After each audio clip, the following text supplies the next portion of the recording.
taille ou de grande taille. Hein? On peut parler de 3 personnes, on peut parler de 80 personnes. Un groupe, bon, la taille varie, mais il y a quand même des fondements de base à considérer quand on réfléchit une activité pour un groupe. Là, je ne parle pas d'activité ludique, je parle d'activité psychoéducative. Donc, pour faire développer des compétences, pour faire des prises de conscience, pour développer des habiletés, par exemple, toutes sortes de choses qu'on peut faire en relation individuelle, mais qu'on pourrait faire en contexte de groupe, parce que le groupe a quand même une puissance. Parce que dans un groupe, d'autant plus il est concentré autour d'une problématique similaire, dans un groupe, on va avoir des gens qui vont réussir à se bonifier leurs apprentissages les uns des autres. Dans un groupe, on apprend les uns des autres.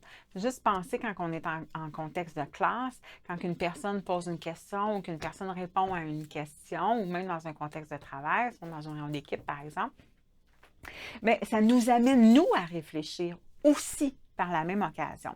Donc, le groupe, c'est quand même assez puissant, c'est quand même une façon d'intervenir qui est souvent privilégiée. Pour diverses raisons, vous pourriez, par exemple, l'intervention familiale pourrait être considérée comme un groupe. Donc, quand on parle d'animation ou d'animation d'activités de groupe, psychoéducative, bien sûr, donc à caractère d'éducation psychologique, il y a des bases un peu à considérer. L'expert, là, la sommité, là, souvent, qui est citée par rapport à ça, sur c'est quoi les composantes, c'est quoi les trucs qu'il faut garder en tête pour voir à ce que l'activité fasse sens et puis qu'on permette de développer quelque chose, des acquis, des apprentissages, une compétence, une habileté, un changement de perspective, un changement de perception, qu'on développe des apprentissages, mais tout ça gravite autour d'objectifs, bien sûr. Donc, la sommité est souvent Gendreau. Vous allez souvent entendre le terme Gendreau, faire une fiche Gendreau. Faire une fiche Gendreau, en fait, ça repose sur l'idée que comment on va utiliser les 10 composantes que lui a identifiées comme étant essentielles pour faire en sorte que l'activité va se tenir et qu'elle va permettre d'arriver à bon port, c'est-à-dire qu'elle va permettre de soutenir l'atteinte des objectifs pour les personnes ciblées. Donc, dans les 10 composantes, on a ici le sujet. Bien, le sujet, quand on parle de sujet, on parle de à qui ça s'adresse. Le sujet égale c'est pour qui. Bien, qui sont les personnes auprès desquelles on va devoir intervenir? Ceci étant dit, là, je le présente comme ça par rapport au groupe, mais les mêmes réflexions se posent par rapport à la relation d'aide individuelle aussi. C'est-à-dire, qui est l'autre? Quand on parle du sujet, on parle de l'individu ou les individus à qui ça s'adresse. Et là, on fait référence aussi beaucoup avec le modèle biopsychosocial. Donc, quelles sont les caractéristiques biologiques de l'individu et des individus auprès desquels j'exerce une intervention? Quelles sont les caractéristiques psychologiques et quelles sont les caractéristiques sociales? Quand on parle, et là, il faut regarder la capsule sur le modèle biopsychosocial, mais quand on parle des caractéristiques biologiques, on a bien sûr le corps, là, ce qu'on voit de l'autre individu, mais on a aussi les sens. Est-ce qu'on a au niveau de l'ouïe, de l'audition, olfactif, la vision, le toucher, on a la composition des membres, on a les maladies physiques, on a l'absence de maladies, le niveau de santé. Donc, tout ça la puberté, les changements hormonaux, les grossesses, il y a quand même une caractéristique biologique à tout ça. Il y a certaines maladies mentales aussi qui ont des caractéristiques biologiques également. Fait quand on s'intéresse à caractéristiques biologiques, de quoi on parle aussi de tout ce qui compose en fait le corps. Tout ce qui est corporel, rattaché à la biologie de la personne, donc à son autonomie et à sa composition corporelle. Fait que ça inclut aussi le cerveau. Psychologique, quelles sont ces caractéristiques psychologiques? Bien, là, on parle des affects, des émotions, des traits de personnalité, des traits de caractère, des valeurs. On parle des perceptions, des croyances. Donc, tout ce qui a rapport à comment elle pourrait se sentir. Quand on parle des émotions, on parle aussi des émotions positives que des émotions négatives, les traits de caractère. Est-ce qu'elle est agréable? Est-ce qu'elle est timide? Est-ce qu'elle est introvertie? Est-ce qu'elle a une tendance à la rigidité? Est-ce qu'elle est rigide? Est-ce qu'elle est souple? Est-ce qu'elle s'adapte facilement? Est-ce qu'elle s'adapte difficilement? Quand on est dans les caractéristiques psychologiques aussi, on peut regarder aussi au niveau des certaines difficultés au niveau de la santé mentale, par exemple.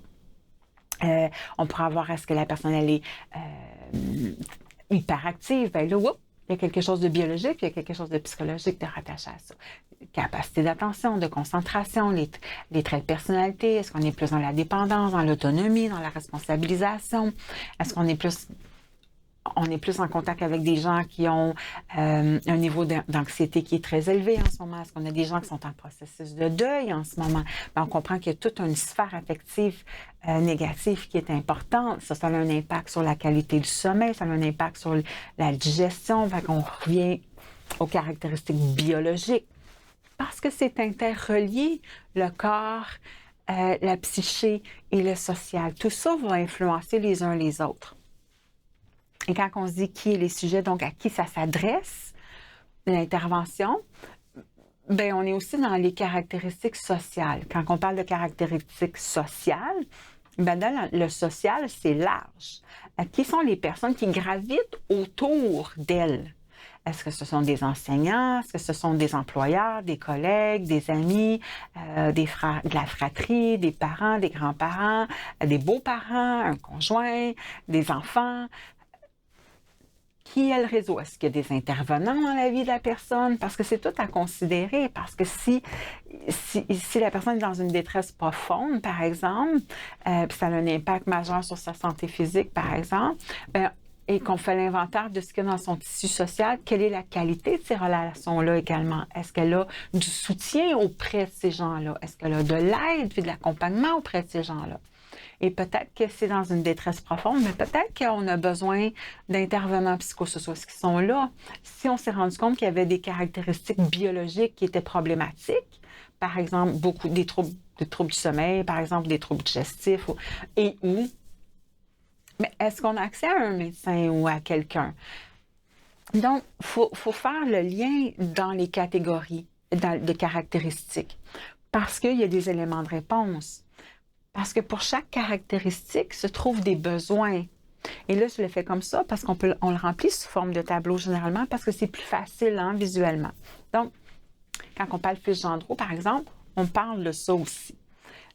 Pour chaque catégorie de caractéristiques, en principe, on est censé trouver les besoins associés parce qu'une caractéristique va nous donner de l'information sur les besoins de la personne. Donc, sujet, on a à qui ça s'adresse et les questions qui soutiennent à qui ça s'adresse sont quelles sont les caractéristiques et quels sont les besoins associés à ça. Donc, si dans les caractéristiques, par exemple, les caractéristiques biologiques, on a troubles digestifs, sommeil, agitation nerveuse, dépression, par exemple. Bien, dans les besoins, on a probablement un besoin de médication, on a un besoin de suivi médical, on a un besoin de repos, on a un besoin probablement d'être accompagné sur le plan alimentaire. Mais pourquoi on est en dépression en ce moment? Pourquoi on a de la difficulté à dormir? Bien là, on va aller faire un petit tour dans les caractéristiques psychologiques et sociales parce qu'on cherche les éléments de réponse. Bien, là, c'est dans les caractéristiques affectives, si on a un profil biologique comme celui-là, dans les caractéristiques affectives, psychologiques, on a probablement une liste d'émotions négatives. On a probablement des traits de personnalité qui soutiennent aussi tout ça.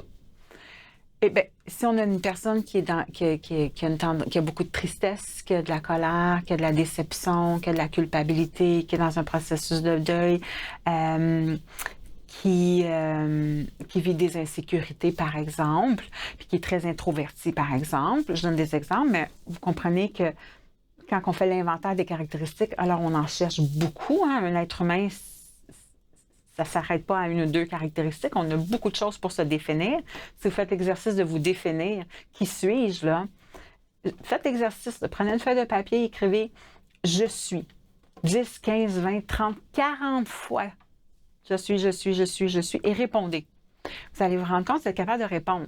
Si je vous ai dit, faites-le 60 fois, vous êtes capable de répondre. Vous allez trouver 60 caractéristiques. Ça va vous prendre un certain moment, mais vous allez en trouver. Donc, il y en a quand même beaucoup. Et si on est dans des affects, donc, de quoi a besoin quelqu'un qui est triste? Ben, de réconfort. De quoi on a besoin quand on est insécure, par exemple, ou anxieux? Ben, on a besoin de sécurité, on a besoin d'être rassuré. De quoi on a besoin quand on se sent impuissant? Ben, on a besoin d'un sentiment de contrôle. Comment on a besoin de développer son autonomie? De quoi est-ce qu'on a besoin quand on est découragé? Hein? La dépression peut amener un sentiment de découragement. On a besoin d'être motivé, d'être stimulé. Quand on est en train de vivre un processus de deuil, puis qu'on est plus introverti, on a besoin d'apprendre à demander de l'aide, on a besoin d'apprendre à gérer ses émotions, on a besoin d'être accompagné, on a besoin de se faire confiance. Vous voyez, il y a des besoins associés. On continue le profil, donc bio-psychosocial. Donc, au niveau des caractéristiques sociales, bien là, on va aller vérifier qui sont les gens dans sa vie et comment ça se passe. Et là, on va avoir des éléments de réponse sur, il manquerait peut-être ce type d'aide-là. On aurait besoin de renforcer certaines relations, par exemple, ou de mettre fin à certaines relations. On aurait peut-être besoin de certains professionnels dans la vie de la personne. Parce que si on réalise qu'elle a besoin de soutien, puis elle a besoin d'accompagnement, mais de quel type? Et etc. Donc, bio-psychosocial. Donc, à qui ça s'adresse l'intervention? Est-ce que l'intervention, peu importe l'individu ou le groupe, à qui ça s'adresse? Donc, le sujet. Qui sont ou qui est le sujet?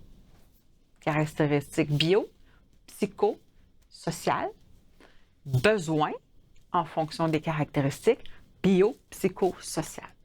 Là, on a un gros portrait. Et là, on ne sait plus quoi faire avec tout ça parce qu'il y a beaucoup de facteurs à considérer. Il y a les gens qui sont auditifs, dans les caractéristiques, là, auditifs, visuels, kinesthésiques, hyperactifs, il y a les intérêts, il y a les désirs, il y a les objets de motivation, tout ça à considérer. Il y a les caractéristiques. Est-ce que quelqu'un a un handicap? Parce que si c'est le cas, il va falloir adapter l'environnement pour permettre à cette personne-là aussi d'y trouver son compte et de participer à l'intervention ou à l'activité d'intervention. Voilà. Quand on a le portrait qui est tout défini, donc nos deux tableaux bien remplis, on regarde tout ça et on se dit, OK, hein, par où on commence? Comment on s'y prend? Donc, la question qui vient ensuite, c'est qu'est-ce qui est prioritaire? Hein? Qu'est-ce qui a le plus d'influence et d'impact? Donc, on va regarder l'ensemble des besoins, puis on va dire lequel besoin m'apparaît le plus important à traiter, le plus influent. Donc, lequel de ces besoins-là pourrait avoir une grande incidence sur le dénouement du reste? Alors, est-ce que la personne devrait dormir? Est-ce que la personne a besoin de gérer des émotions? Est-ce que la personne a besoin d'être écoutée? Est-ce que la personne a besoin de créer des nouvelles relations? Dans quel bout? Donc, est-ce que si on apaise les émotions, la personne va réussir à dormir ou est-ce que la personne a le besoin de dormir pour apaiser les émotions? Bien là, tout est discutable, mais il faut savoir le justifier parce qu'il faut comprendre qu'est-ce qui a un impact sur quoi. Parce qu'un a un impact sur l'autre. Parce que si on ne dort pas, ça nourrit des émotions négatives. Mais si on nourrit des émotions négatives, on ne dort pas. Alors, comment on fait le choix? Par quel? Mais peut-être que des fois, on va choisir les deux. Et c'est pour ça que quand on fait les caractéristiques sociales, c'est intéressant. Parce que peut-être qu'on va se dire, si la personne ou les personnes dans le groupe ont accès, si on fait un groupe pour endeuiller, par exemple, si la personne ou les personnes dans le groupe ont accès à des médecins ou à de la médication, peu importe, des nutritionnistes, ou peu importe, ils ont déjà des intervenants pour autre chose, sur le plan biologique. Puis ça, c'est géré. Mais on ne va pas se demander s'il faut s'occuper du sommeil. C'est pris en charge. Alors, on va aller vérifier au niveau des étapes du deuil. Où est-ce qu'on est rendu dans le cheminement et comment on peut accompagner vers une certaine acceptation de la situation. Donc, comment on va négocier les émotions qui sont problématiques en ce moment, puis on va aller vérifier les sources d'aide. Donc, et là, le groupe va devenir, dans les caractéristiques sociales, un réseau de soutien, parce que tout le monde vit la même réalité. Donc, ça va être très intéressant de faire une activité dans ce sens-là. Donc, finalement, on va aller cibler probablement plus sur le plan psychologique les émotions dominantes, donc l'émotion probablement dominante qui crée le besoin dominant. Donc, si on est à un stade où les gens sont très dans une tristesse profonde, et une certaine détresse, alors on comprend qu'ils ont besoin de compréhension pour être capable de passer à autre chose. Ils ont besoin d'écoute, ils ont besoin de ventiler, ils ont besoin de réconfort, ils ont besoin de consolation, ils ont besoin aussi de se rattacher aux choses positives qui sont arrivées, ils ont besoin d'espoir. Fait qu'il y a beaucoup de besoins associés. Donc, on va être beaucoup dans la gestion de la tristesse, par exemple. Et ça, le besoin prioritaire va devenir l'objectif. Parce que quand on dit réfléchir une intervention, une animation d'activité psychoéducative, on parle souvent, et ça c'est l'image d'une toupie. Une toupie, ceux qui ont déjà eu des enfants ou qui en ont, il y a les deux extrêmes, il y a les deux petites pointes qui permettent au système de gravité alentour, donc au reste des éléments de gravité autour. Donc, pour qui, pourquoi? Toutes les interventions et toute la conception des activités, des interventions devraient graviter autour de ce principe-là. Pour qui? Pourquoi? Quand on dit pourquoi, donc l'objectif, pourquoi? Pourquoi en ce moment on écoute cette séance-là? Bien, on a des objectifs en arrière. On veut atteindre un but professionnel, on veut apprendre des informations, on veut pouvoir aider quelqu'un. Il y a des objectifs. Donc, pourquoi? Pour qui? On vient de faire le portrait. Pourquoi? Bien, c'est les objectifs, donc le besoin. Apprendre à gérer des émotions, compléter un processus de deuil, peu importe. Les objectifs sont formulés au positif habituellement. Parce que entre améliorer,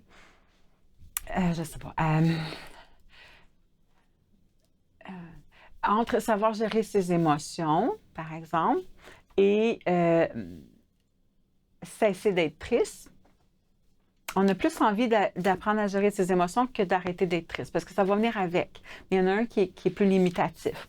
Par exemple, si on est plus dans une formulation générale, parce que dans les objectifs, on a les objectifs généraux, donc le grand but à atteindre, qui est d'être bien avec la situation, donc de compléter, par exemple, dans mon exemple, compléter un processus de deuil, bien, il y a beaucoup de petits buts à atteindre. Il y a des étapes à franchir pour réussir à se rendre là. Donc, il y a plein de petits objectifs qui vont permettre d'atteindre le grand objectif. Donc, si je prends l'exemple du deuil, pour un groupe d'endeuillés, par exemple, bien, compléter le processus de deuil serait l'objectif général. Et dans les objectifs spécifiques, bien, qu'est-ce qu'on aurait? Mais spécifiquement, sur quoi il faut travailler pour réussir à être en paix avec la situation? Bien, les émotions négatives, la gestion des souvenirs, les appréhensions du futur, comprendre les blocages, trouver sa force d'être capable de continuer de travailler, augmenter la résilience. Ça, c'est un objectif, développer sa résilience, comprendre les étapes du deuil, apprendre à retirer les apprentissages d'une situation, comment chérir les souvenirs heureux, comment transiger les émotions négatives, comment identifier, reconnaître ces émotions pour les libérer, comment exprimer et comment retrouver... Et tout ça, ce sont des petits objectifs qui vont faire en sorte que finalement, le processus de deuil va se compléter. On ne peut pas faire tous ces objectifs-là en même temps, ni dans une seule rencontre, ni dans une seule activité. Donc, on va en choisir un objectif, un à la fois, et on va se rendre. Celui qui nous semble le plus urgent, je dirais. Et là, on a pour qui? Donc, on considère toutes les caractéristiques de ces personnes-là parce qu'on va devoir adapter notre façon de faire et notre matériel et notre contenu aux caractéristiques de ces gens-là.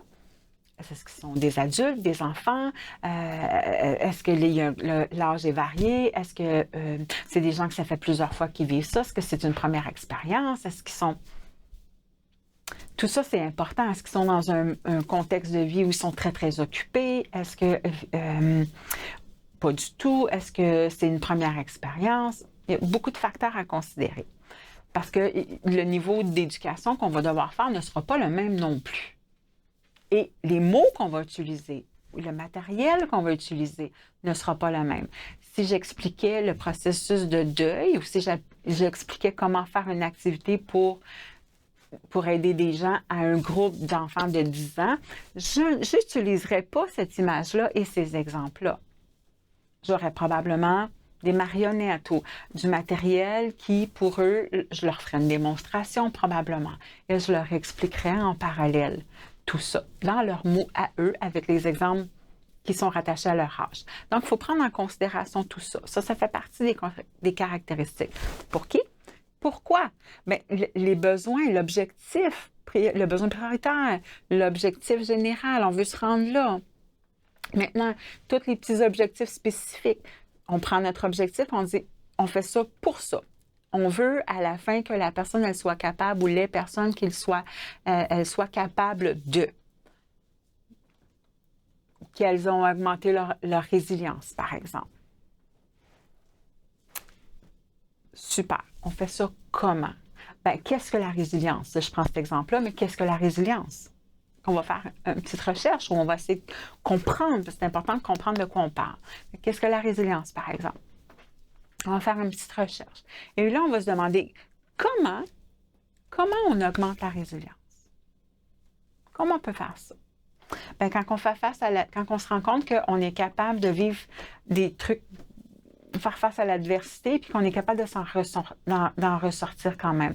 Quand on trouve des bénéfices à une situation difficile, quand que finalement on développe des compétences et des forces sur un drame ou sur une tragédie, quand on est capable de continuer à traverser une tempête, par exemple, quand on est capable de demander de l'aide, quand on est capable de recevoir de l'aide, quand on est capable de puiser dans nos qualités, dans nos forces et dans nos compétences pour se mettre en action, pour aller de l'avant. Tout ça va supporter la résilience. OK, parfait. Maintenant, comment on fait faire la réalisation et le constat aux gens, par exemple? Donc, comment on les met dans une situation où ils vont pouvoir utiliser leurs forces? Comment on leur fait réaliser leurs forces? Comment on leur fait faire des compétences transférables? Tu es capable de faire ça, ça, ça. Maintenant, comment ça va te soutenir dans ton processus de deuil.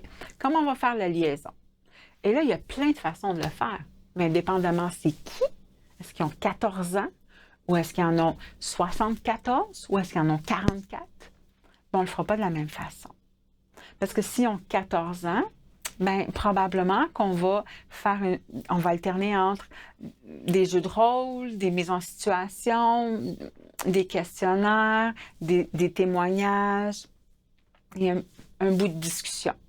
Mais s'ils ont 44 ans, on peut faire tout ça, mais ils vont beaucoup aimer, ils vont apprécier la discussion parce qu'ils ont plein de choses à dire et ils sont capables d'entendre.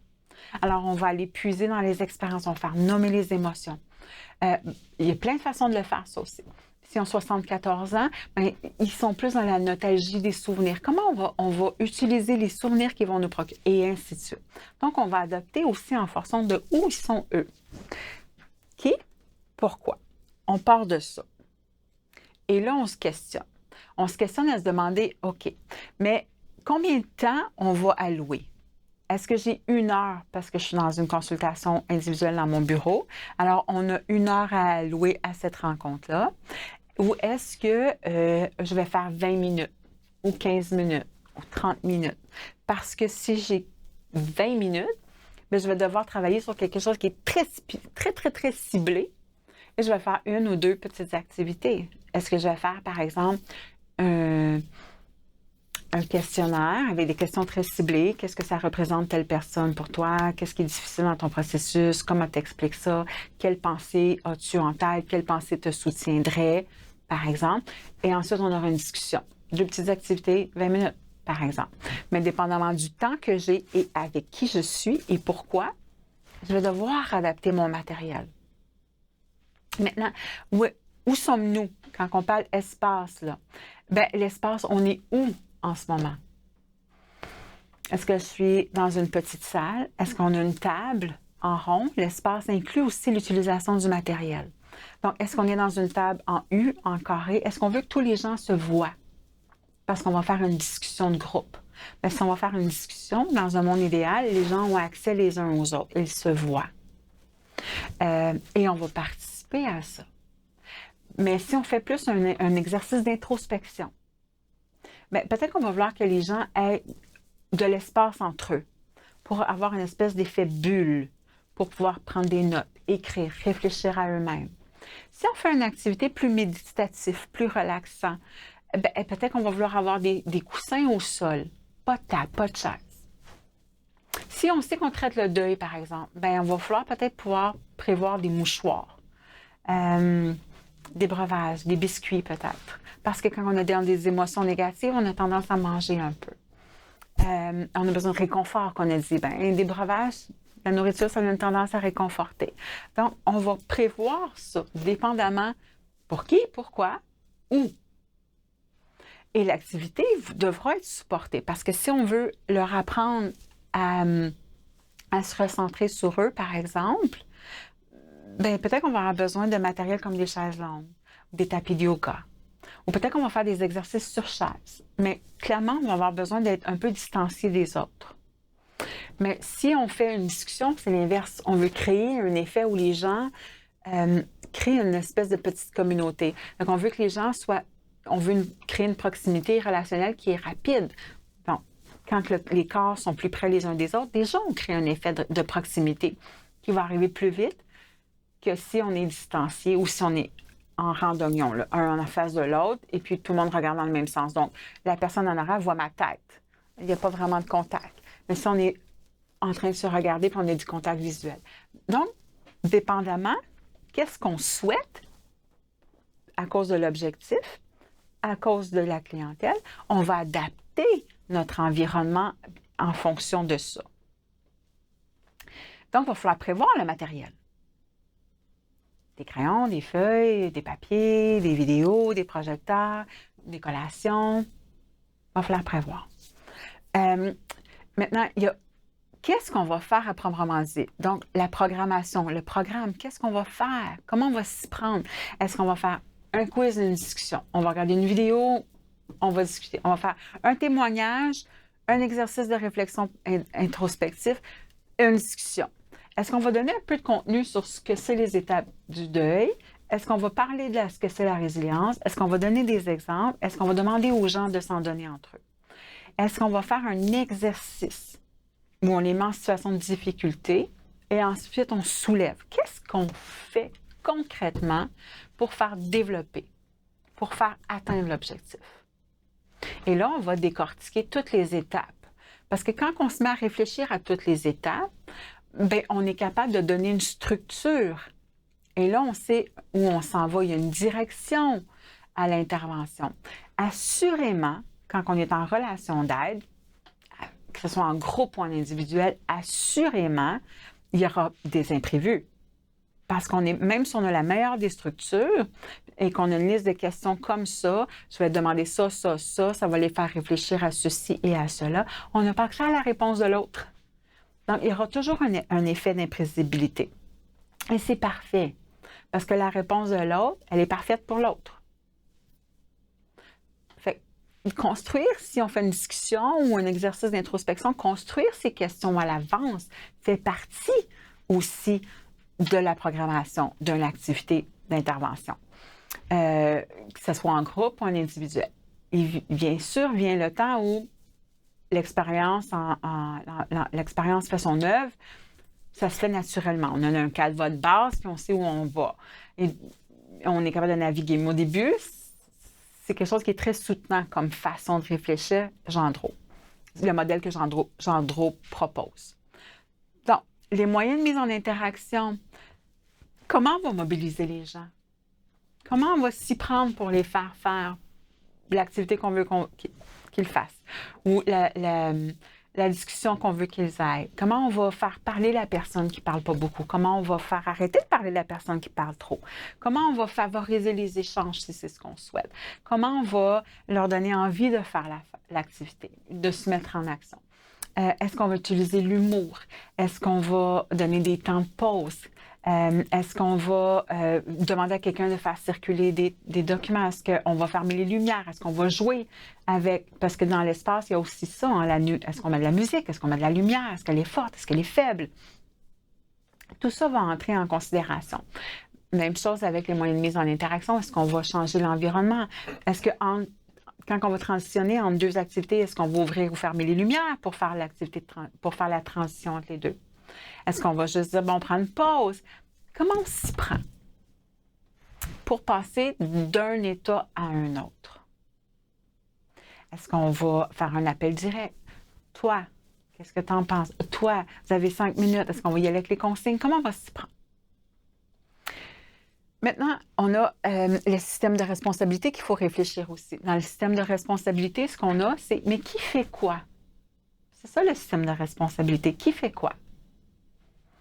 Ben, qu'est-ce que l'autre doit faire? Donc, le sujet, le ou la participante, ou les participants, ou le client, peu importe comment vous l'appelez. Mais qu'est-ce que cette personne-là doit faire? Ben, se présenter à l'heure, par exemple. Là, il y a une liste comme ça. Se présenter, participer, poser des questions, clarifier des choses, répondre aux questions, faire les exercices. Il y a toute une liste. Mais cette personne-là, elle a des responsabilités.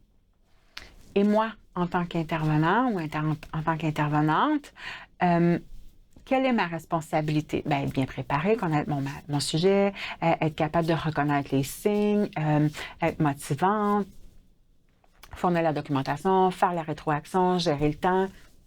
Tout ça fait partie qui fait quoi. Peut-être qu'on va demander à quelqu'un dans un groupe de gérer le temps, par exemple, de distribuer du matériel, de prendre des notes, de faire des tours de parole. Est-ce que c'est ma responsabilité? Est-ce que c'est celle de l'autre? Où ça va? Mettre fin à la rencontre, mettre fin à l'activité. Tout ça. Rôle et responsabilité. Qui fait quoi? Qui commence? Qui fait l'ouverture? Si vous êtes deux, par exemple, à faire une animation, si vous travaillez en collaboration avec quelqu'un d'autre, bien, qui va faire l'ouverture? Comment on va la faire? Qui va apporter le matériel? Qui va poser des questions? Qui va projeter la vidéo? Qui fait quoi? Qui clôture?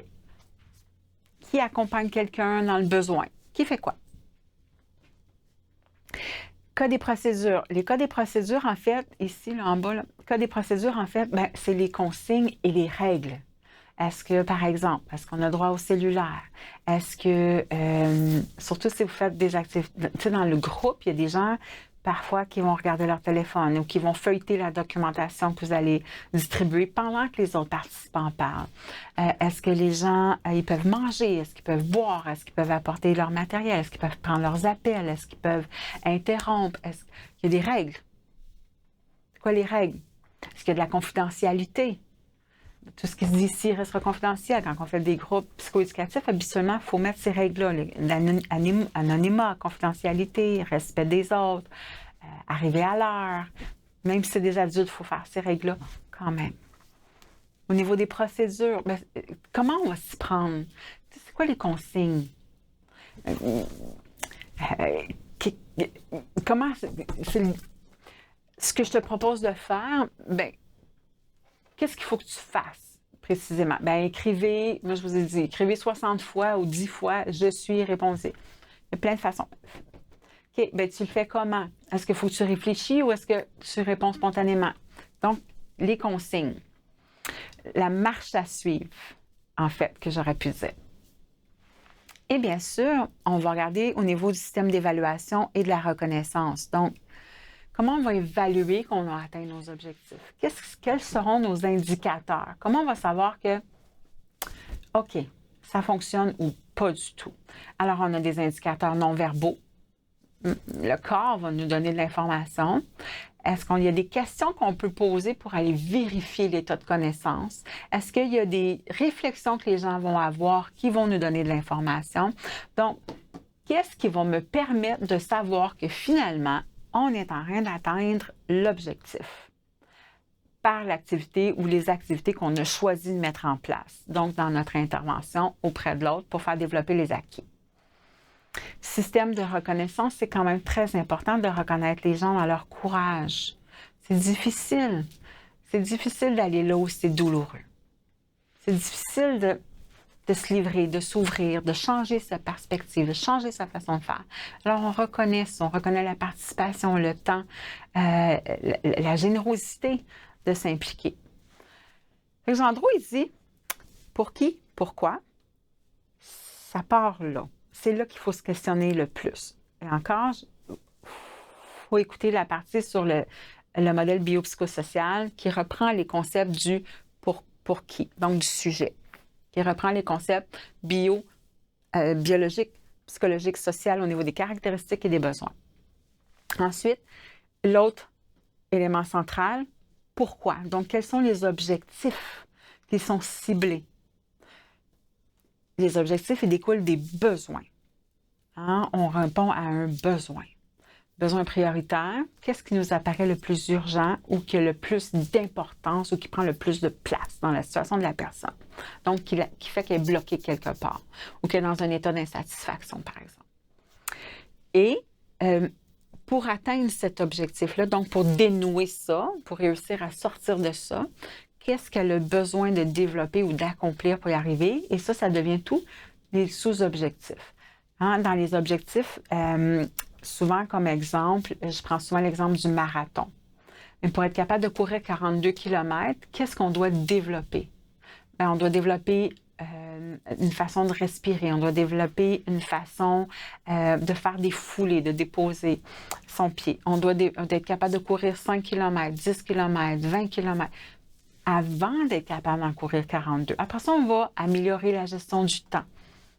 Et ça va passer par la respiration, ça va passer par être capable de s'hydrater pendant qu'on court, parce que ça ne prend pas 2 minutes de courir 42 km, et ainsi de suite. Donc, il y a beaucoup de choses à développer pour arriver à l'objectif final qui est de courir un marathon, par exemple.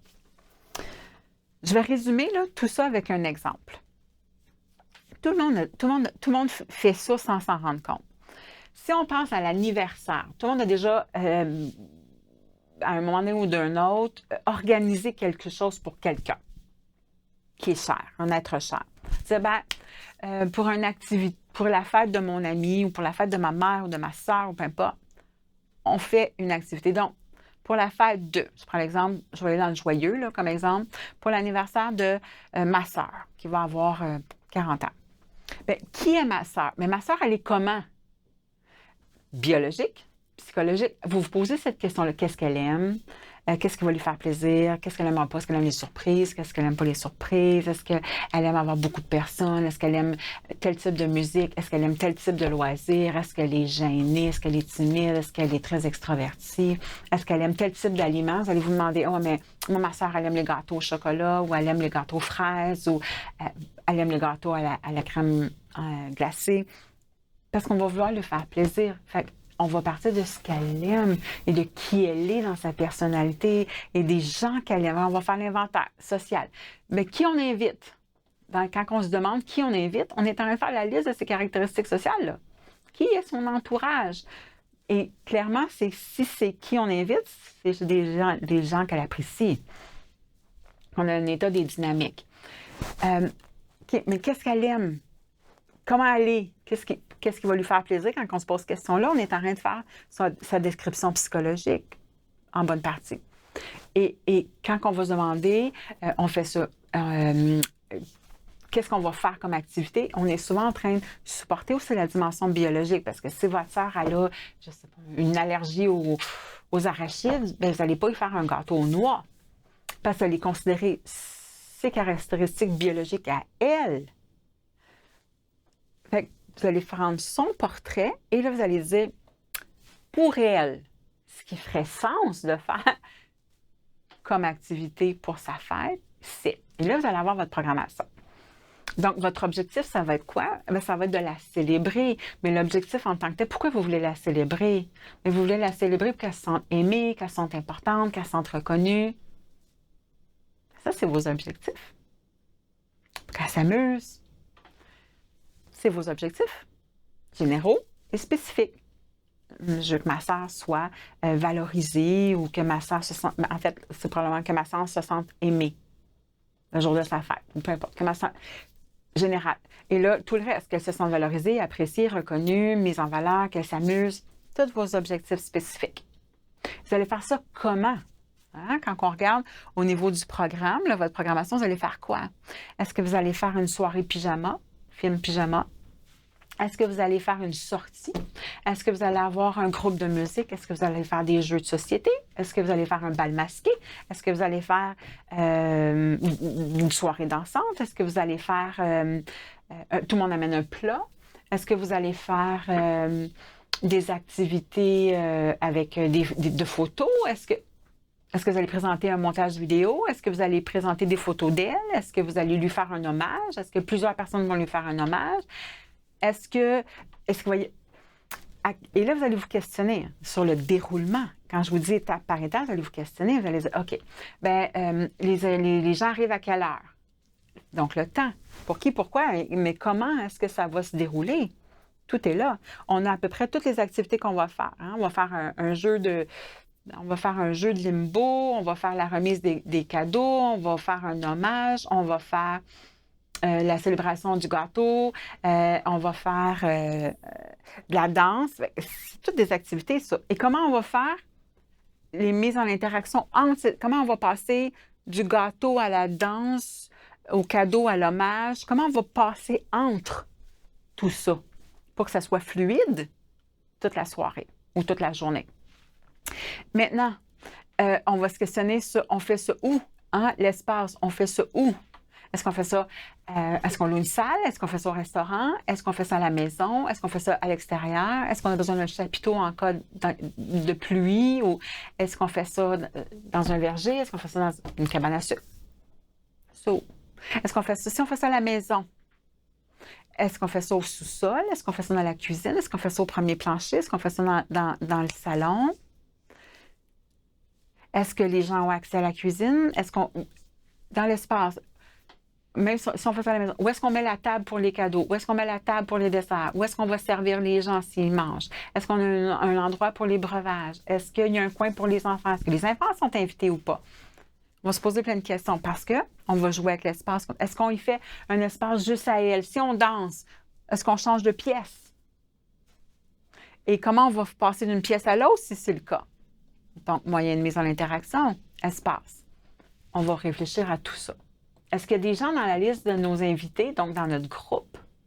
Est-ce qu'il y a des gens qui ont des contraintes quelconques au déplacement? Est-ce qu'il y a des allergies alimentaires? Est-ce qu'il y a des facteurs ou des caractéristiques qu'il faut absolument considérer dans nos choix? Est-ce qu'il y a des mesures adaptatives qu'il faut mettre en place? Peut-être que oui. Peut-être qu'il y a des jeux qu'on ne fera pas finalement à cause de ça. Ensuite, cas des procédures. Bien là, on va se questionner. Est-ce que, je prends l'exemple, on fait ça à la maison, mais est-ce que les gens ont le droit d'utiliser la toilette à l'intérieur? Est-ce que si vous avez 2 salles de bain, est-ce qu'ils ont le droit d'utiliser les 2? Est-ce qu'ils peuvent utiliser et prendre ce qu'ils veulent à volonté dans le frigo? Est-ce qu'ils ont le droit de le dire qu'il y a une fête? Est-ce que finalement, ils n'ont pas le droit de le dire? Comment ça fonctionne? Quoi les règles? Est-ce qu'ils ont le droit de fumer dans la maison? Est-ce qu'ils ont le droit de fumer à l'extérieur? Est-ce qu'ils doivent rapporter leur recyclage? Cas des procédures. Les consignes et les règles. Le temps. Bien, on fait ça quel jour? De quelle heure à quelle heure? Est-ce qu'ils arrivent quand ils veulent, ils partent quand ils veulent? Est-ce qu'on met un barème? Est-ce qu'on met 1 heure pour la danse, 1 heure pour le repas, 2 heures pour la danse, 3 heures pour le repas, 1 heure pour le jeu, 20 minutes pour les cadeaux? Comment fonctionne ça? Mais finalement, ça loue 6 heures, 2 heures.